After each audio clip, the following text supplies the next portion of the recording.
Hi, this is Joe Kwan, the Connection Counselor, and welcome to Executive Tune-Up, where we make small changes that lead to big improvements in your performance. Have you ever had a situation where you're dealing with a coworker, a vendor, or a client who just doesn't seem like they want to budge?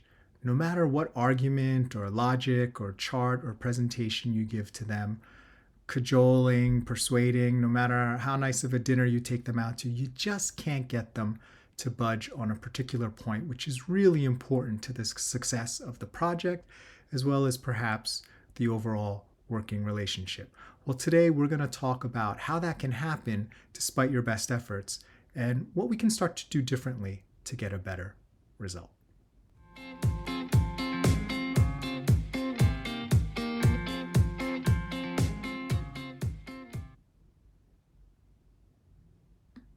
So, why is it that some people are just so difficult to move and convince, right? Like often you kind of can chuckle at that joke where like work would be great if you didn't have to deal with the people, right? You would just go in and get everything done.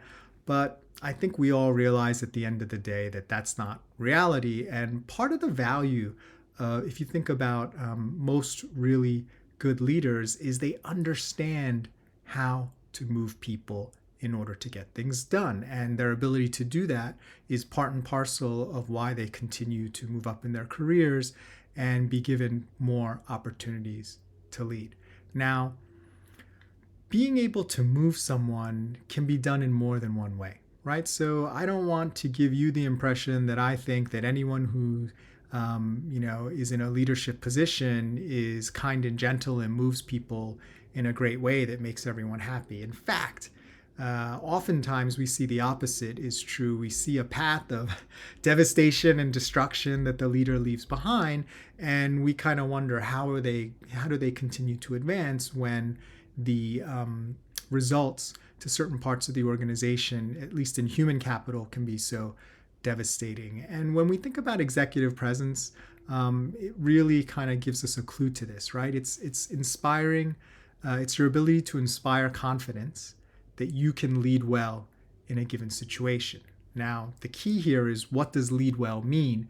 And the people who are giving people and assigning people and allowing people to continue in leadership conditions, what does lead well mean to them? What is their priority, right? Is their priority to just meet revenue targets and to get better stock options and bonuses and make them more valuable?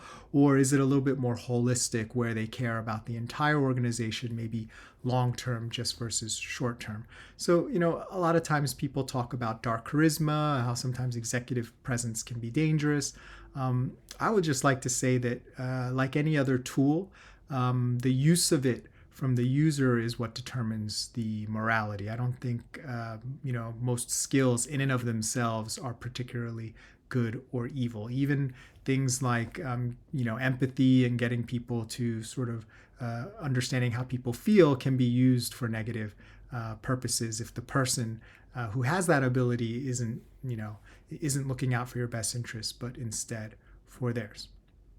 So there can be ways to get people to move in ways where you're kind of forcing them, right? This forced compliance, or they don't really have a better option.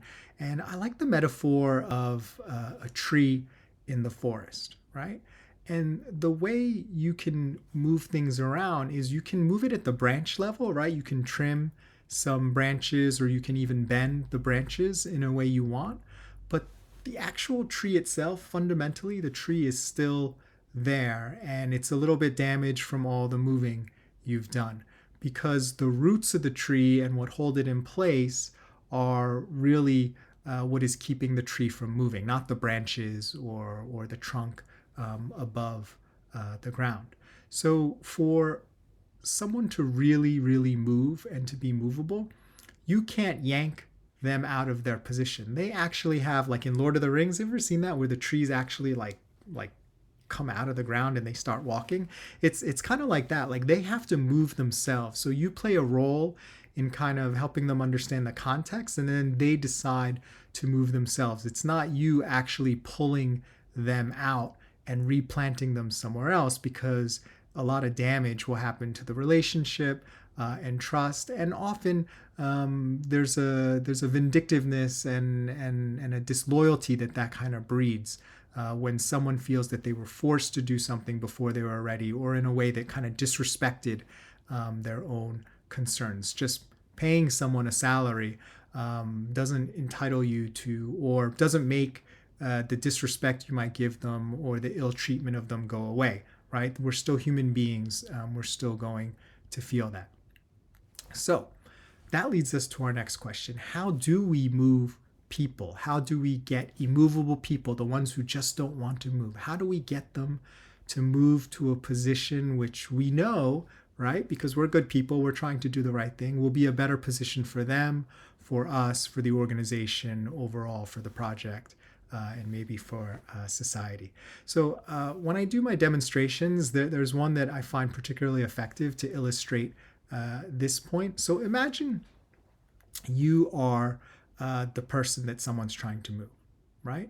And the way they try to move, we symbolize that by you stretching your hand out, and then they stretch their hand out, and they gently try to tug you forward, right? And how easy would it be for you to resist that? And you may be thinking it depends, right? Like how strong are they, or how big are they versus us? And that's exactly right, right? If some giant football player or professional wrestler pulls you, you're going to move. But if it's a child or someone much smaller or who weighs a lot less than you, then no problem. You can stay where you are as long as you want. So now we're getting back to that kind of forced kind of concept where it's through, whoever wins. It's like a tug of war. It's a brute force thing. And I think in those situations, even when you win, no matter who wins, as a whole, everyone kind of loses, including the winner, because there's damage and there's stress. And sometimes you may be damaged in convincing people themselves. So it's not just that the other person gets overpowered. It may require an expenditure of capital and pain of yourself to actually get them to that situation. So the demonstration I like to use is, what is it that actually gets people to move? What makes them light? And what makes them light is emotions, and that they actually want to do it, right?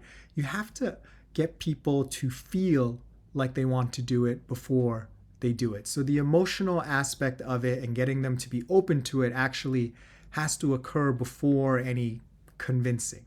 And so we do a demonstration to show how that is, right? So we did the first part already, where you're just standing and someone goes to pull you. And let's imagine it's someone who's, about your size and weight. And then it pretty much becomes, a tug of war, right? Because no one's going to really overpower the other person. So that's not great. That doesn't really help us. Now, I'm going to change one little thing.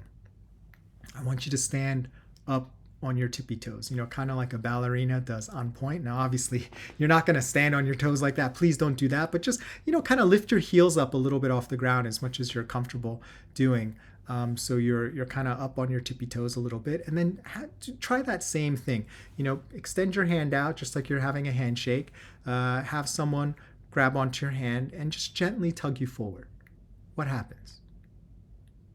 Right? You may not go flying, but you are much lighter to move around. And even if that person was weaker than you or smaller than you, they would have an advantage because their feet are firmly on the ground and your feet are, your heels are up and your center of gravity is up. And that kind of demonstrates the feeling or the position when we get emotions involved. Think about the word emotion, right? There's a motion involved in emotion. So when we are in that emotion, we're able to be moved more easily. So to me, that is really the secret of getting people who seem immovable to move. It's not logic, it's not force, it's not overwhelming them. It's to actually get them engaged emotionally to get them to move. And that's much more effective, I believe, overall than forcing them to do it, because it has all those negative side effects that we talked about, including sometimes side effects to yourself. So it's not just the other person who comes up poorly when you force someone to try to move. Well, my name is Joe Kwan, the Connection Counselor. Thanks for coming in to Executive Tune-Up. Would love to hear from you. Just leave a comment below, or you can email me. Would love to hear from you. What are your most pressing leadership problems? What are the things that you could use a tune-up on? I try to do a variety of issues, and I love executive presence and public speaking as two of my favorite ones. But let me know if there's other things you'd like to hear about, a specific type of scenario or a quality that you would like help to work on, and I may feature it in a future episode of the show. So remember, to do your best, you have to be at your best. So tune in to tune up.